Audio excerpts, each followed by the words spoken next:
আপুনিও খাই ভাল পায় নেকি ফাষ্ট ফুড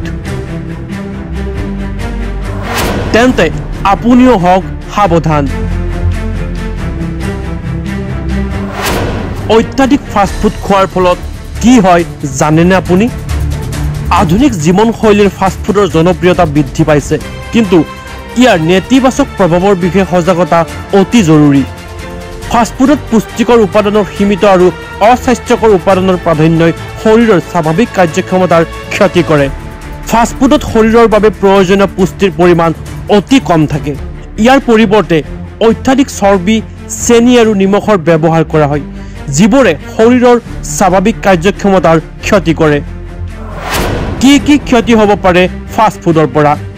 অত্যাধিক ফাষ্ট ফুড খালে স্থূলতা উচ্চ ৰক্তচাপ হৃদৰোগ আৰু ডায়েবেটিছৰ দৰে ৰোগৰ সম্ভাৱনা বৃদ্ধি পায়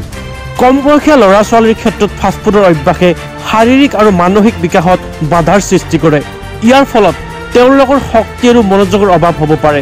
ফাষ্ট ফুডত প্ৰচুৰ পৰিমাণে প্ৰক্ৰিয়াজাত উপাদান আৰু কৃত্ৰিম সোৱাদৰ ব্যৱহাৰ কৰা হয় এইবোৰে হজম প্ৰক্ৰিয়াত বাধা দিয়ে আৰু শৰীৰৰ বিষাক্ত পদাৰ্থ জমা কৰি দীৰ্ঘদিনীয়া স্বাস্থ্যজনিত সমস্যাৰ সৃষ্টি কৰে নিউজ ডেস্ক ৰিপৰ্ট এনিটক্স